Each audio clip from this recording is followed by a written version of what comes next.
You know why we're here. Krystal has been buffed, and it was substantial. So what we're going to do is we're going to go over the changes for this particular card, and then I'm going to give you 3 tips and tricks to get the most value out of your Krystal. And then the final thing we're going to do is sum up how we feel about this particular change to Krystal and where she's graded in the current meta.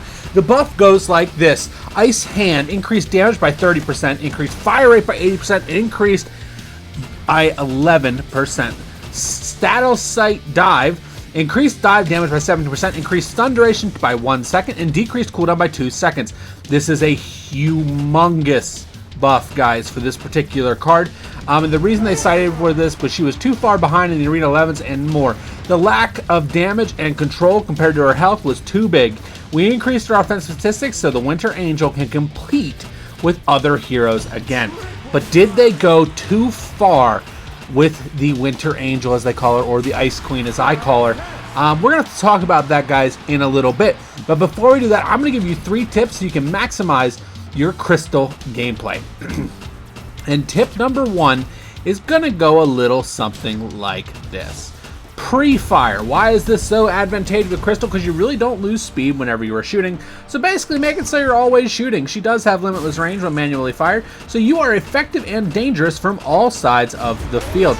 That is why this is such a big deal, guys, whenever you have this card in your lineup, and if you're pre-firing, you are always able to inflict damage. It does not matter the range. And with the fire rate being an 80% increase, this card can really lay it down, especially if you were to combine it with our second tip, which is coming up now.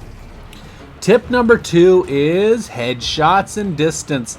Distance is your friend with Krystal, and if you can combine that distance with accurately hitting headshots, you will find that this card is extremely pesty whenever you play her properly. She was pesty before, as she could still inflict damage at all ranges, but now she has went from pesty to being broken. The amount of damage you do on a headshot at 145 at level 11 is substantial enough that you can slay even the tankiest of lineups. With a little distance and a little headshot, you are unstoppable. Tip 3 is the Smash Headshot combo. For you guys that were not around for the first iteration of Krystal, the Smash Headshot combo is the most effective way to deal insane damage with this card. The smash comes down and hits hard, and then combine it with a headshot, usually enough to one-shot or one combo most squishies in the game of Frag. Now, with that being said, we're going to move into a street frag match, and we're going to give you our final thoughts on the Winter Angel, aka Krystal. Alrighty, guys, now we need to talk the brass tacks, as it were. So, Krystal, how does she feel in the game of Frag? Well, to put it simply, she is incredibly broken in this particular state. We went from having a couple powerhouses to adding another one onto the playlist here with Krystal. The buff was just a little too much. This card was always decent even in her old state, and honestly, if you were to have asked me what she needed to be pushed into that top tier of fraggers, all she really needed was her headshot damage back. If you gave her her headshot damage back and changed so she had a 1-second stun on her ultimate ability, this card would be perfect in my mind. I think the 80% increase in fire speed is the major issue with this card. The reason this is, guys, is the truth is 79 to the body may not seem like a lot, but whenever you're doing 2 shots of 79 in under a second, not combining the 145 headshot, that's a lot of damage. That goes between almost 300 damage, 140 to 300 damage a second is too much for any card in the game of Frag.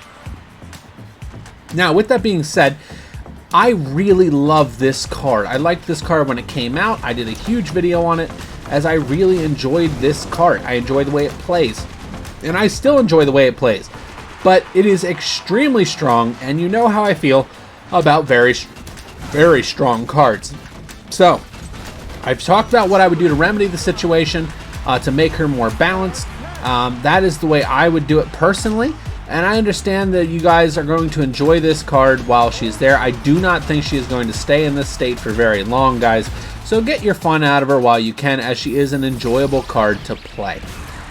With that being said, guys, it's a crazy combination of things. I'm torn here. Like, I don't know if you guys can tell by the way I'm talking, but I am incredibly torn on these cards, and it's because of the fact that I love Krystal so much that I have such a hard time accepting that this is Krystal now.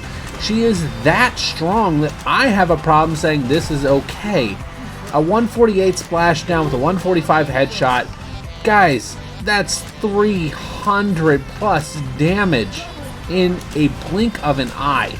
And then they decreased the cooldown on the ultimate ability by 2 seconds, making this card really able to dish it out. On top of that, the tower damage is insane because of the way she delivers it. It's a combination of things with this card. Now, with that being said, what do we have to do here? What is the grade for Krystal right now? As you guys know, I grade my cards S+ to C tier. And then why are you in the game? This card is easily S+. This is went to be a top 5 card in Frag right now. Thank you guys for coming. Stay safe. Let me know your thoughts on Krystal, and I will see you Legends next time. Bye-bye.